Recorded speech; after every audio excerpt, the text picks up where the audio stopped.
what's going on, guys? Union Pacific Omaha here. Now today we are finally doing another Locomotive roster video. I haven't done one of these and I think, I could be wrong, but I think almost a year. That is a long time. Now unfortunately I filmed this video literally right before I'm doing this, and when I was looking at the screen I was like, that looks a little dirty.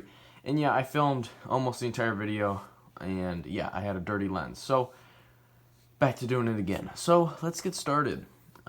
Well, one more thing I want to clarify is I've really made my fleet of locomotives a little bit smaller. I've been trying to focus on rolling stock and improving the layout, putting money into that, and just overall kind of putting money towards rail fanning, which is paying for gas. As you know, gas prices are very, very high right now, no matter where you are. So unfortunately, most of my money is going towards that. Anyway, let's get into this. On the left here we have a MTH C44-9W with Proto Sound 3. As you can see by the front end, it's a little bit smashed in. That is my fault. I dropped the unit on its nose from like 5 feet up, and somehow it survived. It's still fine, still runs. Just it's the ditch lights don't work and it's missing some details. Occasionally it'll have some sort of issue where it will just cut out, or when it's running it will stop making its noises and start making some weird sounds. But yeah, other than that, still a great unit, still love it. Great sound, very realistic. So yeah. Moving on to the Southern Pacific, it's a Athearn Blue Box C44-9W dummy. So not powered, I just run it along with other consists if I need a unit to trail or be a DPU, something like that. So yeah, excuse me, so yeah. Okay, let's move the tripod a little bit. Alright, moving to our next set of units, we have a Scale Trains Operator ET44AC with sound. I don't really have anything to complain about this unit. Good price, runs well, very quiet, smooth, good sound, pretty good volume as well if you turn that up all the way. Yeah, I just really like this unit, nothing bad to say about it. Moving over here to the Norfolk Southern, this is another Scale Trains Operator. It's a C44-9W with sound. It is a little bit quieter even at full volume than the ET44s, and obviously it has a low headlight, which is not prototypical per NS. It would be at the top of the unit, so that does. I don't really mind it that much, but it's not realistic, so it bugs me every once in a while. But yeah, nothing really to complain about with that unit per its price. Okay, moving over here. This is a Walthers Mainline ES44AC. Now I do have a few complaints about this unit. The sound is pretty quiet, and its ditch lights are very dim because there was some sort of issue in manufacturing when they came out with these units. So yeah. But yeah, if you're looking, excuse me. If you're looking to pick up a Gevo, maybe UP or BNSF, I would say no matter what, don't even think about this. If you get an operator's Scale Trains unit, they're much better. The sound is better. They're louder, all around better. So that's what I recommend. Moving over here, we have another Scale Trains. This is a Kansas City Southern Rivet Counter ES44AC, no sound. I was not gonna pay like $295 for a sound unit, so I just decided to get the normal DC version. Eventually I'll probably get around to put sound in it, but still like this unit a lot. Looks great, extreme amount of detail, and yeah, runs well too. Alright, moving here we have a Walthers Mainline UP SD70AH, or it's an ACE, but you know, with per UP numbering and added weight, this is an AH, as seen by the road number and low headlight, which low headlight doesn't apply AH to all units for UP, but for most.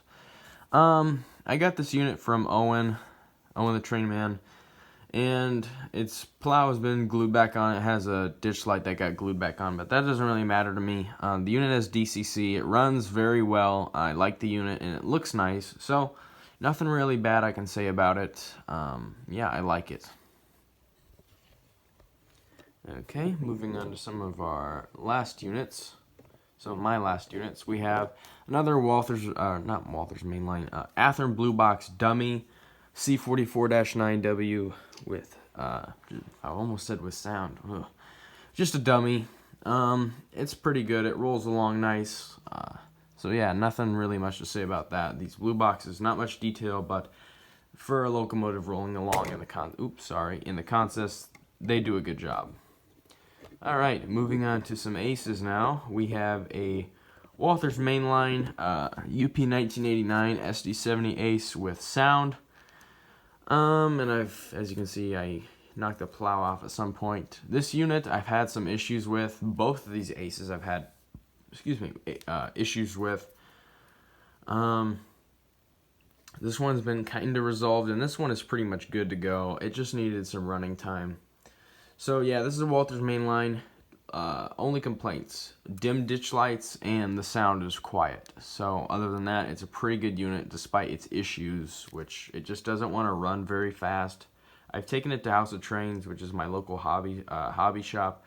They helped it, but it didn't really do much. I don't know what the unit itself needs, but oh well. And then we have UP 1983 Ace. Tsunami sound from Athearn Genesis. This is a really old unit. This is like 6 years old or something. It had some issues, but it just needed some running time. It doesn't do that well at slow speed anymore because I think it needs some maintenance. But I kind of neglect my units sometimes, so it is missing a ditch light in its plow, unfortunately. That's my fault for being a dumb little kid and not being nice to my units. But yeah, it's a good model. It's very loud. Tsunami, I know a lot of people trash talk Tsunami, but and yeah, sometimes it does sound a little fuzzy, but it's loud, and that's probably a good one thing it's good at. All right, moving on to these units. These are both Athearn ready to run models. First, we have a Rapid City Pure and Eastern SD40-2 with sound, with Economy sound. This unit sounds amazing. It sounds very good, it runs really good, and it looks really good. I have no complaints about this unit. When I bought it, they were saying like, I think they offered, their prices on these were $200, and for a, quote, budget sound model, yeah, there's no way in hell I was going to pay that. So I think I don't remember, I traded in something to knock down the price, and I'm going to tell you something here. They, the guy told the lady at the cashier he said like 120 on the trade-in. So she thought that meant take 120 off its price. But that's not what it meant. That meant what he meant was I need to pay 120 for this. So yeah, I ended up paying like $65 for this. Yeah, that's and I kind of didn't realize it until I had bought my stuff, because I was like, that doesn't really check out, but okay. So yeah, I just was like a happy little kid, and I went back and I bought a bunch more cars when I bought this. So yeah, they made a mistake, and after I realized it, I was kind of like, wow, I really got the good end of that deal. So yeah, that was lucky for me. And moving on to our last unit, it's an Athearn ready to run SD60 with sound. Now, this unit did not come equipped with sound. Somebody added it in. I believe it's Economy. The unit runs well. It sounds good. And I just like it all around. So, there's nothing much more I can say. I hope you guys enjoyed this look at my locomotives. And thank you for watching. See you later.